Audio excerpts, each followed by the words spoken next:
Bienvenue sur De l'âme au corps, un espace où l'âme et le corps prennent la parole.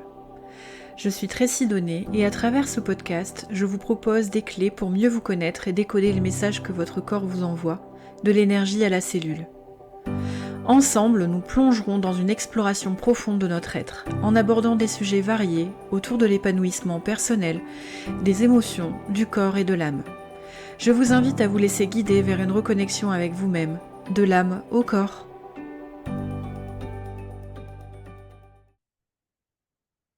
Bonjour à toutes et à tous, j'espère que vous allez bien. Je suis heureuse aujourd'hui de vous retrouver pour le 4e épisode. Je vous remercie beaucoup pour vos retours, ça me fait chaud au cœur et en plus ça m'invite vraiment à continuer à vous partager ce que j'expérimente et ce que j'apprends au quotidien. Donc c'est vraiment une richesse pour tout le monde. Donc merci beaucoup pour vos partages, pour vos commentaires, pour vos retours. Hem, du coup, j'espère que cet épisode, vous plaira. C'est un épisode que vous avez choisi, sur, les stories, sur Instagram, qui est arrivé ex aequo avec, «Quand le prénom raconte une histoire». Donc j'ai décidé aujourd'hui de vous parler de la kinésiologie et de la mémoire cellulaire. Et j'aimerais vous retrouver du coup dans 15 jours pour parler donc de, «Quand le prénom raconte une histoire».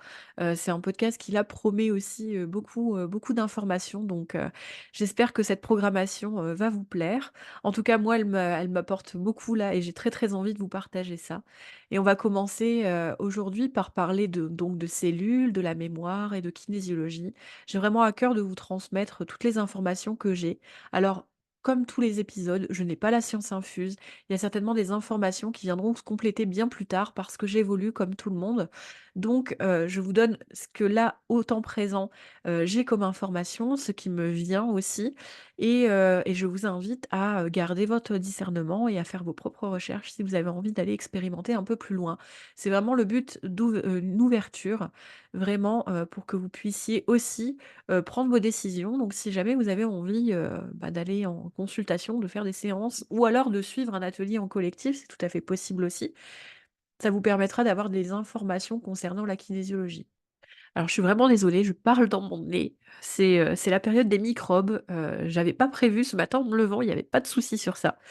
Donc j'espère que ça va pas vous gêner à l'écoute. Voilà, je c'était mon petit entre parenthèses, du moment.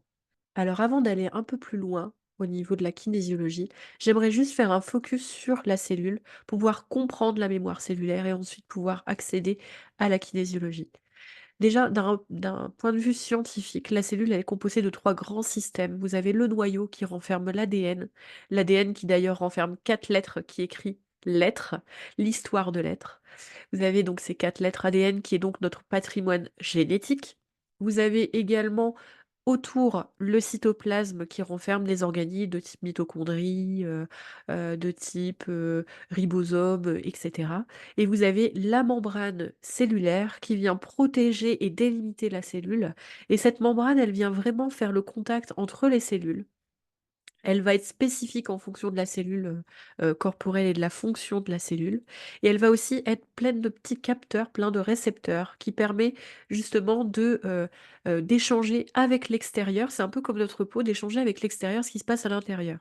Il faut savoir que dans le cytoplasme, il va y avoir plusieurs réactions qui vont se passer avec les organites, ce qui va permettre de transformer ce qu'on va avoir ingéré comme nourriture, tout ce qui va être, vous savez, protéines, glucides, lipides, et cetera, qui vont être ingérés, transformés pour pouvoir faire du carburant, et donc de coup, créer de l'énergie. Alors moi, j'aime beaucoup cette phrase, on m'avait dit que, la cellule est composée à 1 de matière et 99 d'énergie. Et pourquoi les 99 d'énergie? Parce que l'eau compose une grosse partie du cytoplasme. C'est pour ça que c'est hyper important aussi de boire de l'eau, parce que vous venez renouveler, cette quantité au niveau des cellulaires, mais vous venez aussi rapporter de l'énergie.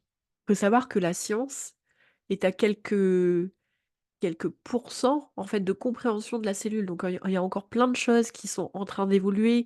Il y a de la compréhension, notamment aussi en physique quantique, pour pouvoir comprendre l'énergie, pouvoir comprendre la cellule.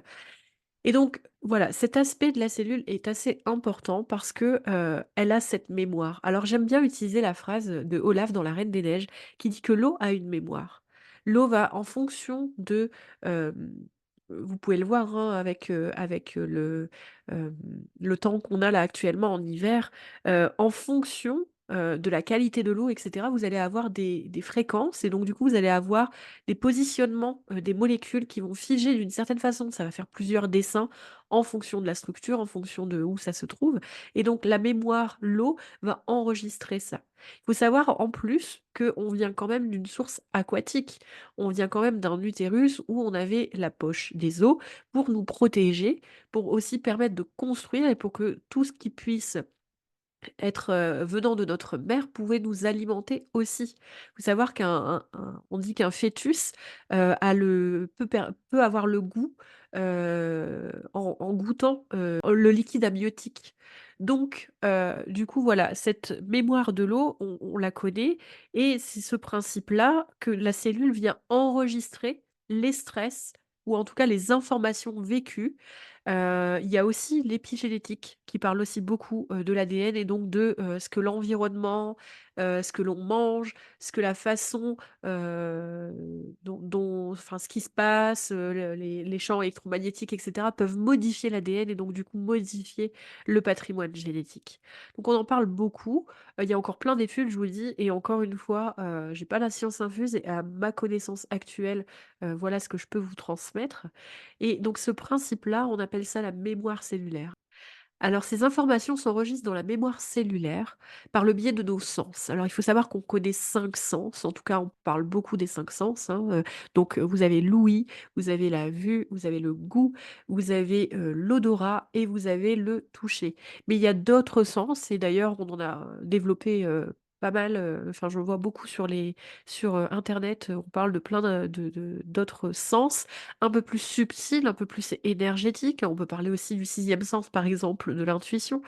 Bref, et donc ces informations, quand on va vivre un événement, ces informations vont venir être enregistrées dans cette mémoire par le biais des sens. Il faut savoir que le premier des sens qui va prendre ces informations et qui va amener dans la mémoire au niveau du cerveau limbique, c'est le sens olfactif. Ces informations, on est tout le temps en train de respirer. Donc toutes les informations, tout ce qu'on inspire, on expire, est un enregistrement pour nos cellules, un enregistrement dans notre mémoire, dans notre hippocampe, là ici, situé dans notre centre limbique. Et donc ces informations vont permettre de transmettre des informations aux cellules et surtout de permettre des réactions, corporelles, des réactions, de notre système, nerveux, immunitaire, cellulaire. Alors vous allez me dire quel est le lien entre la mémoire cellulaire et la kinésiologie.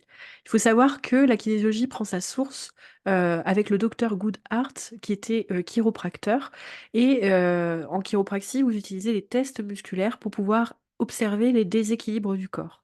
Donc ces informations-là, il les avait déjà dans sa pratique, hein, c'est une pratique, docteur, hein, en chiropraxie. Donc c'est une technique assez pointue, qui prend sa source en Amérique et ces informations-là, il a pu observer que on n'avait pas besoin d'aiguilles pour venir faire de l'acupuncture. On a aussi John Dee qui est venu compléter, les informations avec la médecine traditionnelle chinoise en faisant le lien entre un muscle vient, se mettre en lien avec un méridien, vient parler d'une fonction de l'organe. Ces informations ont été mises ensemble et donc ils ont créé le Touch for Health. C'était une technique vraiment qu'ils voulaient, accessible à tout le monde. Donc tout le monde peut se former au Touch for Health. Tout le monde peut l'utiliser pour permettre d'être dans la prévention, dans la bonne santé et continuer à créer l'homéostasie, dans nos corps. Enfin plus pas à créer, mais à garder cette homéostasie dans le corps et donc tout le monde peut accéder au Touch for Health. Vous avez d'autres techniques en kinésiologie, notamment le Three-in-One Concept, où là, on vient mettre un peu plus de lien sur les croyances, sur l'émotionnel et sur la triade de la santé. Et on vient mettre en lien corps, cœur, esprit. Et vous avez la troisième des techniques, éducation kinesthésique, où là, vous avez Paul Dédisol du coup, a mis en lumière la relation entre le mouvement et le fait d'apprendre. Et comme dans toute notre vie, on apprend, on est dans l'apprentissage, donc il a voulu mettre le lien sur, le mouvement et cet apprentissage. Ces 3 techniques composent le socle de la kinésiologie. Alors, on entend beaucoup en ce moment, il y a beaucoup d'essor, même au niveau des écoles, au niveau des formateurs et cetera. Alors il faut savoir que la kinésiologie avec diplôme international et reconnue par les syndicats demande à ce que chacun fasse 600 heures de formation minimum. Alors, vous avez les 3 piliers dont je vous ai parlé là, juste là. Donc on peut faire ces 600 heures dans ces 3 piliers et ces 3 piliers sont certifiés et on peut devenir accompagnant ou consultant sur une des branches. Alors c'est un peu complexe parfois à comprendre, mais il faut savoir qu'un thérapeute qui se dit kinésiologue et donc du coup certifié a ses 600 heures. Il peut aussi avoir la totalité de la branche pour devenir consultant en ou accompagnant en. C'est un peu ce qui se passe donc pour moi. Moi, je suis accompagnante en éducation kinesthésique, donc animatrice en brain gym, la troisième des techniques, et je suis en train de, passer ma certification de consultant en Touch for Health et donc du coup, ça veut dire que je transmets la technique, je peux transmettre la technique, je peux former et de façon officielle, reconnue dans les écoles pour devenir kinésiologue aussi. Parce que là, enfin voilà, on voit plein de choses par rapport à la kinésiologie, mais vraiment la source, la kinésiologie, internationale, c'est vraiment les principes. C'est important de mettre ça en lumière aussi. En tout cas, moi, ça me tient à cœur, de dire que, il y a eu 600 heures, il y a une éthique derrière, il y a une façon de procéder. On ne fait pas les choses comme ça, parce qu'on en a envie et on n'apprend pas la kinésiologie en regardant un tuto YouTube, en comprenant le test musculaire et on utilise le test musculaire à tout va. C'est possible aussi, moi je l'ai entendu en tout cas, et c'est ça, j'avoue que ça me fait un peu hérisser les poils parce que on nous a formés justement pour nous expliquer que c'était enfin, important de mettre de la conscience dessus, mais c'est possible qu'il y ait des personnes qui utilisent le test musculaire juste pour savoir ce qu'ils pourraient manger, s'ils ont besoin d'un complément alimentaire, si, vous voyez, ça peut se voir et ça, c'est à l'instant T et vous n'avez que 50 de la réalité, en fait. Parce que c'est l'ensemble, l'enchaînement de la séance qui vient nous mettre les informations et nous permet de créer le lien et de dénouer au niveau de la mémoire cellulaire.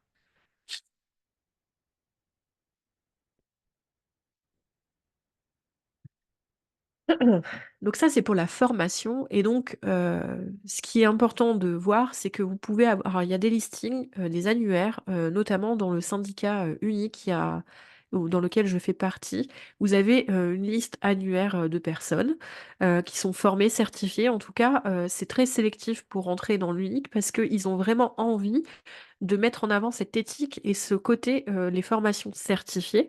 Donc là, voilà, si vous voulez avoir un professionnel dans votre secteur et ou bah, vous assurer au moins, qu'il soit formé à ces techniques et qu'il y ait cette éthique, que, vous pouvez retrouver, de ce que je vous partage, vous avez cet annuaire. Sinon, il est tout à fait possible aussi, parce qu'il y a des kinésiologues qui sont installés, qui sont certifiés, qui ont fait également, ce parcours-là, mais qui ont souhaité, rester indépendants et donc du coup ne pas avoir le certificat de l'école, c'est tout à fait possible.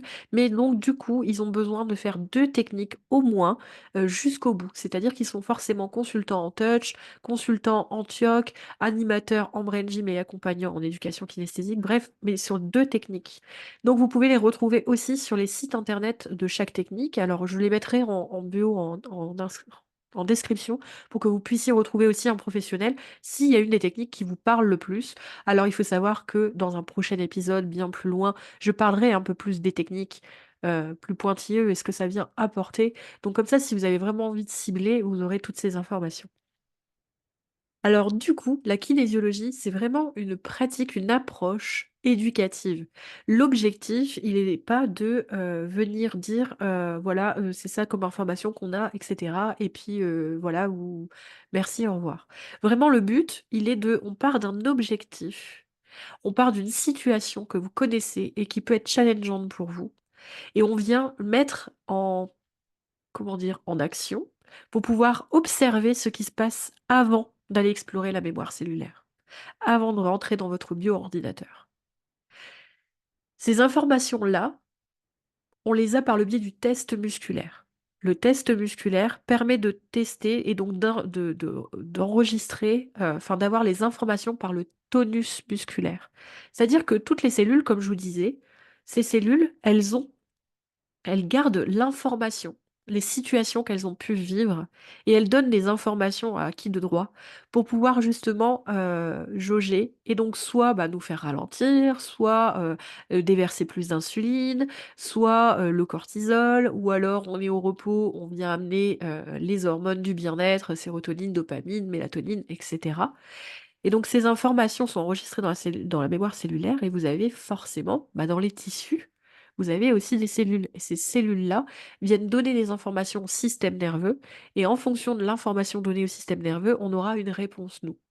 Donc imaginez dans une situation et vous pouvez très bien le tester là, en écoutant le podcast. Je vous invite à vous mettre, debout, les jambes déverrouillées donc on n'est pas les jambes super tendues. Vous pouvez prendre quelques respirations et je vais vous inviter à penser à un élément que vous aimez. Alors, le mieux, c'est de penser à un aliment, parce qu'en général, c'est assez rapide et puis ça évite de mettre le corps en situation de stress. Et quand vous avez pensé à cet aliment, observez ce qui se passe dans votre corps. Observez, est-ce qu'il y a eu un mouvement? Est-ce qu'il y a eu une sensation? Est-ce que vous avez une mimique? Est-ce que vous avez une sensation corporelle de type une chaleur, une ouverture à un endroit, etc. Et maintenant, je vais vous inviter à penser à un aliment que vous n'aimez pas, vraiment quelque chose qui est pas OK pour vous. Et là, observez de la même façon. Qu'est-ce qui se passe dans votre corps? Qu'est-ce qui se passe? Est-ce qu'il y a une sensation? Est-ce qu'il y a une mimique? Il y a un mot qui vous est venu?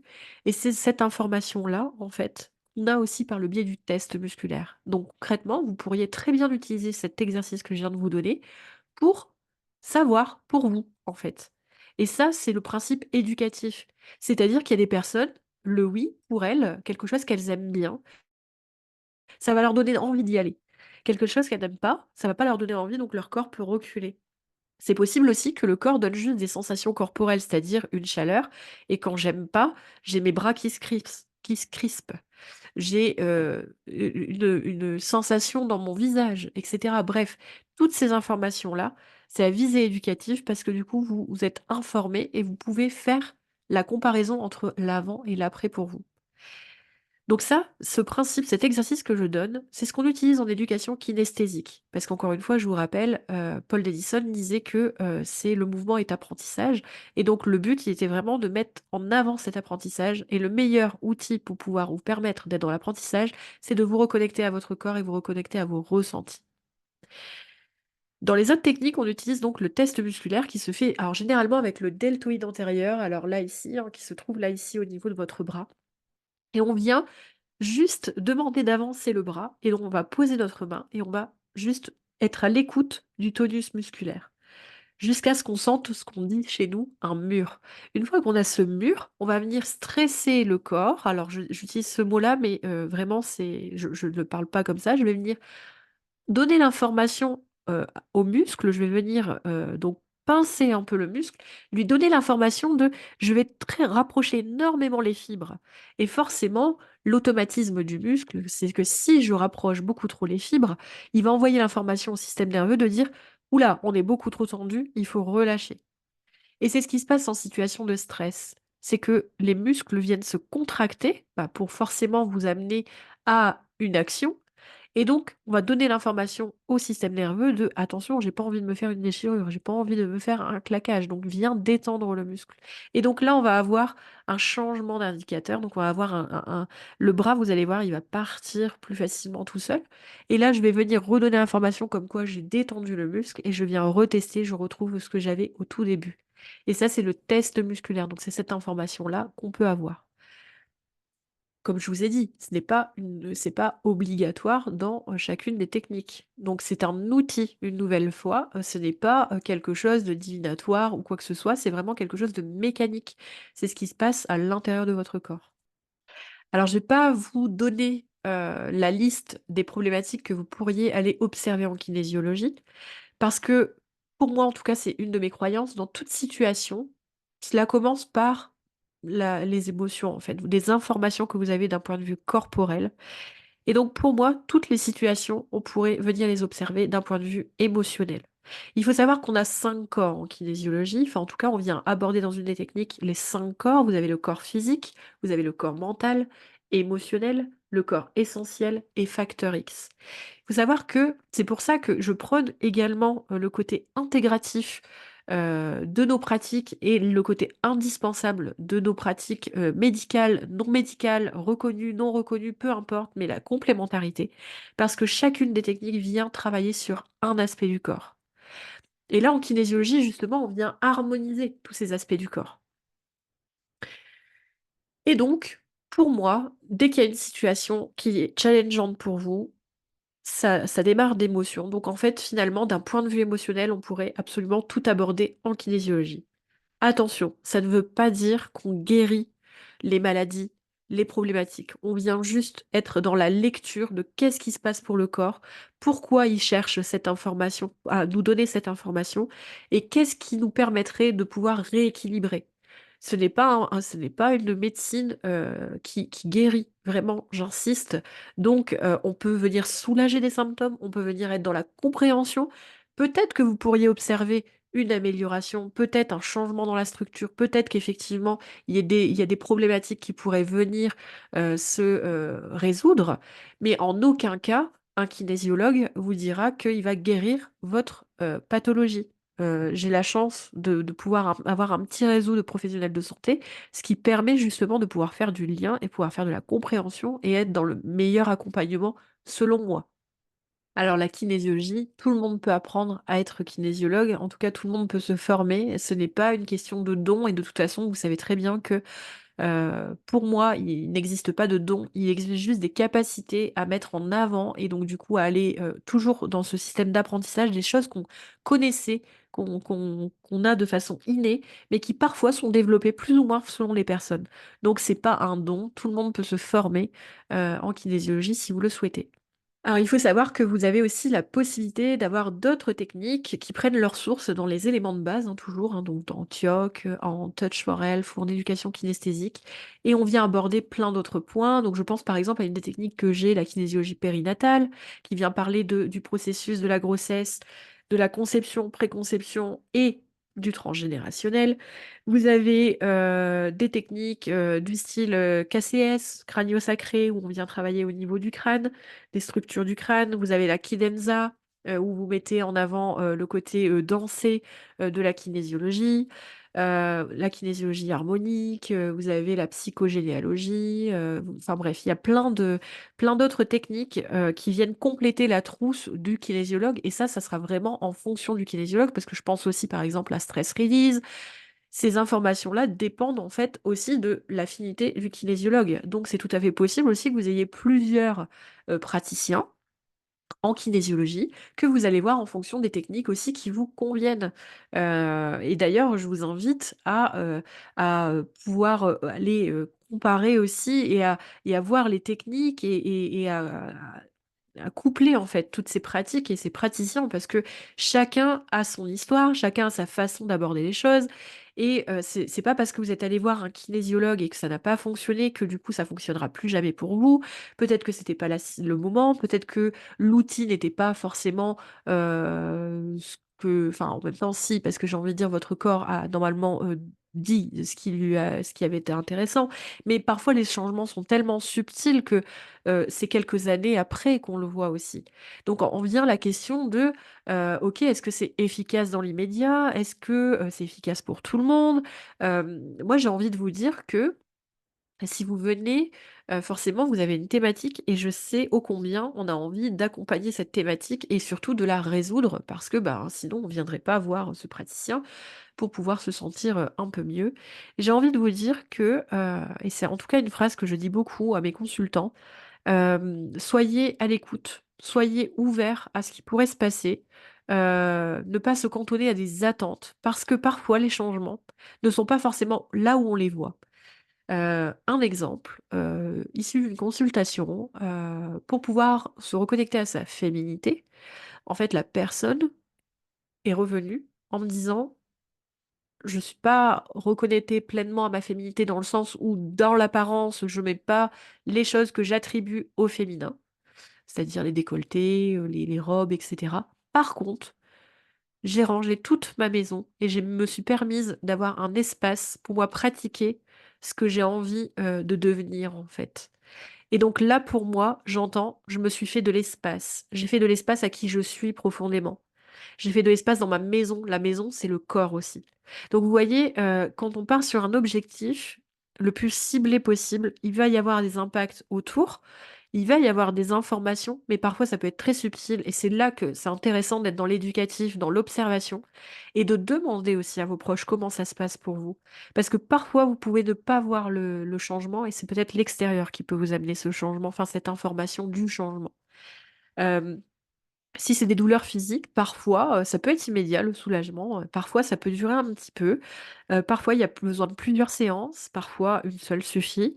Et j'ai envie de vous dire qu'en fait je ne suis pas, je suis pas devin. Donc en fait, vous dire combien de séances, comment ça va se passer, qu'est-ce que vous allez observer, je peux pas vous dire. Et finalement vous, vous ne pourrez pas le dire non plus. C'est les jours qui vont passer, c'est les actions que vous mettrez en place aussi derrière. Parce que c'est hyper important de se dire que en kinésiologie, on libère un stress. On vient libérer un stress par le biais des outils que j'ai à votre enfin, que je mets à votre disposition. Mais en aucun cas, c'est moi qui fais. Vous êtes responsable pleinement et vous êtes acteur de votre séance. Moi, j'aime bien donner cette image de la jauge. 10%, vous avez pris rendez-vous. 20%, vous êtes venu au rendez-vous. C'est des personnes qui prennent rendez-vous et qui ne viennent pas finalement. Les 30% supplémentaires, donc ce qui nous mène à 50%, c'est les 30% de mon accompagnement, ce que je mets à disposition pour vous de comment on dénoue pendant la séance. Et les 50% après, pour moi, c'est ce que vous allez mettre en action, c'est ce que vous allez faire. Parce que la kinésiologie vient libérer un stress et vous redonne votre choix, vous redonne les responsabilités. Vraiment, ça, c'est pour moi hyper important. Vous avez peut-être envie, de continuer et cetera, c'est tout à fait OK pour vous, mais dans mon cadre à moi, je vous laisse poser les actions et vous prenez rendez-vous. Sentez-vous libre de prendre rendez-vous quand vous le souhaitez, en fait. Pas parce que, moi je teste pas si le corps a besoin d'autres séances. Donc forcément, voilà, pour, cette part un petit peu, heu, parfois ça peut être l'association de plein de pratiques, hein, je pense beaucoup, au pot de confiture. Je donne beaucoup de petites, choses, voilà, imagées, mais, j'aime bien fonctionner comme ça. Le pot de confiture, combien de fois vous avez essayé de l'ouvrir, vous n'avez pas su et du coup vous l'avez transféré à votre conjoint qui lui vient et puis fait POC. Et en fait, c'est toutes les pratiques, c'est tout ce que vous mettez en place dans votre quotidien, toutes les actions que vous mettez en place, c'est ce pot de confiture. Et parfois, il y a un praticien qui viendra et ça fera POC. Et parfois, bah, plusieurs praticiens se mettront à essayer de l'ouvrir et ça sera complexe et le dernier va arriver, va faire POC. Parce que vous serez prêt, parce qu'il y a plein de concours de circonstances et qui font que, hop, c'est le moment de dénouer cette thématique-là. Voilà, donc pour moi, c'est hyper important d'avoir ces informations-là. La kinésiologie se pratique sur tout le monde, peu importe la condition physique. Donc ça peut être des personnes qui sont en situation de handicap, ça peut être des personnes âgées, ça peut être des tout petits. Ça peut être utilisé en soutien, dans une problématique que vous vivez au moment. Ça vient bien évidemment en soutien à votre, suivi médical. Vous pouvez l'utiliser d'un point de vue développement personnel pour venir en apprendre un peu plus sur vous ou alors pour permettre d'évoluer, d'améliorer votre quotidien. Et ça, c'est libre cours à vous. Alors n'hésitez pas, hein, si vous avez un doute, à poser la question à votre praticien. Et dans tous les cas, vous pouvez venir en kinésiologie. J'apporte aussi une précision par rapport à la santé psychologique. Il est évident que, je ne suis pas psychologue, je ne remplace pas la psychologue, je viens en complément de sa pratique parce que la kinésiologie vraiment elle est corporelle, elle vient faire le lien entre les émotions et dans ce qui se passe dans le corps. Et le corps est relié justement au alors vous avez le conscient, le subconscient et vous avez le corps et donc il est relié à ce subconscient et donc c'est ça qu'on vient observer, en kinésiologie. Alors qu'en psychologie, vous êtes, certainement aussi, hein, je parle pas pour les psychologues et d'ailleurs si vous avez des informations à compléter, c'est avec plaisir que je veux bien échanger. Et donc, ça on a, en psychologie, vous venez échanger et vous pouvez mettre en lumière des choses que vous pouvez après venir travailler d'un point de vue corporel. Pour moi, c'est un travail qui est hyper, hyper complémentaire. Et c'était vraiment, voilà, ça ne remplace pas votre suivi psychologique et si vous êtes dans des cas de souffrance, psychologique, vous avez les numéros d'urgence, vous avez la possibilité de contacter des psychologues. Bien sûr qu'on viendra en soutien, mais ça ne remplace absolument pas, la pratique de la psychologie. En pratique, la séance peut se passer, debout, allongée, en mouvement, et si ça se passe sur les enfants, en tout cas c'est mon cadre à moi, c'est qu'en dessous de 6 ans, je passe en transfert sur le parent, donc vous connaissez tous le Wi-Fi et bien dans le cadre avec nos enfants sont dans notre bulle énergétique, jusque l'âge de 7 ans. Ce qui fait que, les informations que l'on a et il y a aussi le microchimérisme, hein, les cellules, du bébé qui sont encore, dans le corps de la mère et les cellules de la mère dans le corps du bébé. Donc du coup, il y a cette information-là qui vient, se mettre, en lumière dans le transfert et donc, ça se passe par le biais du parent. Le parent est en contact avec l'enfant, contact, physique, si c'est possible, contact visuel si ce n'est pas le cas. En tout cas, il est, dans la pièce, donc on fait pas de la kinésiologie avec, on vient tout seul et l'enfant reste à la maison. Non, non, ça c'est hors de question.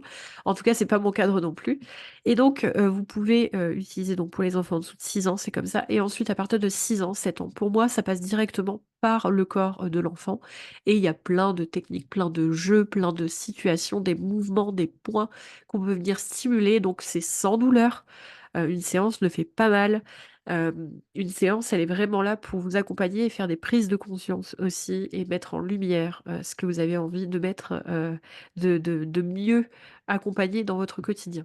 Les séances sont complètement adaptées à chaque individu, c'est-à-dire que même si, vous venez voir une séance avec votre enfant et que vous venez pour vous, ce sera pas forcément la même chose. Alors moi, j'attire votre attention sur le fait que nos enfants, heu, sont, on le sait, des éponges et j'ai envie de dire que lorsque vous prenez une séance pour votre enfant, c'est intéressant quand même de prendre une séance pour vous. Parce que la parentalité, ça peut être comme un train où vous avez le wagon principal, la tête de wagon, c'est vous, le parent, et vous avez les locomotives, c'est l'enfant. Et forcément, la tête de wagon, c'est vous qui est un peu amené dans des directions différentes, l'enfant et l'enfant un peu suit. Donc, ça peut être intéressant. D'aller observer aussi la thématique pour vous. Qu'est-ce que ça pourrait venir mettre en lumière? En tout cas, ça arrive très souvent que les émotions qu'on peut ressentir, généralement le parent, donc je mets pas que la mère, donc le père peut être aussi le transfert de son enfant, il y a pas de souci et il peut y avoir des informations qui viennent aussi du père, de la grand-mère, et cetera. La kinésiologie s'adapte, aux enfants ayant des troubles étiquetés, TDAH, HP, 10, autisme et cetera. On adapte, bien évidemment.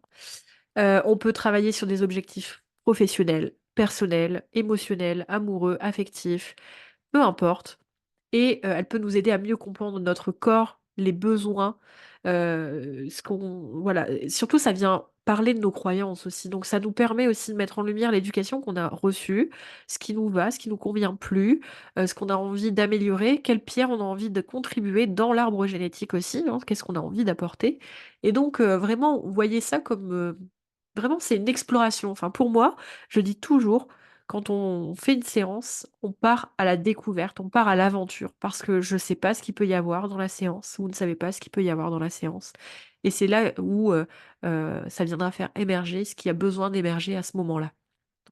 Et enfin, pour conclure cet épisode, c'est important pour moi, de vous dire cette phrase, je l'aime beaucoup. C'est une citation, qui est de Roland Barthes: «Ce que cache mon langage, mon corps le dit» et pour moi, la kinésiologie, c'est tout l'art de l'écoute du corps, par le biais de la mémoire cellulaire. Pour conclure et résumer, la kinésiologie est une approche éducative, psychocorporelle, qui permet d'atteindre votre potentiel, de réduire le stress et donc d'améliorer votre quotidien. Et ça vous permet d'être en capacité de choisir et accepter vos propres solutions dans une thématique challengeante pour vous. Voilà. J'espère que cet épisode vous a plu et que, vous avez, pu mettre un peu plus, de mots, sur, ce que c'est que la technique, la kinésiologie. Je suis à l'écoute de vos questions, je suis à l'écoute de vos enfin de vos souhaits d'approfondissement, de certains points. C'est avec plaisir qu'on peut échanger ensemble. Je vous retrouve, dans 15 jours pour le prochain thème et d'ici là, je vous souhaite une belle journée et à bientôt. L'épisode est maintenant terminé, merci d'avoir partagé ce moment avec moi sur De l'âme au corps. J'espère que cette exploration vous a touché et inspiré à reconnecter avec votre essence, et pour plus de contenu, je vous invite à me rejoindre sur Instagram. N'oubliez pas, chaque jour est une invitation à écouter les signes, à suivre votre chemin et à révéler les trésors cachés de votre âme. Prenez soin de vous et à très bientôt pour un nouveau voyage intérieur.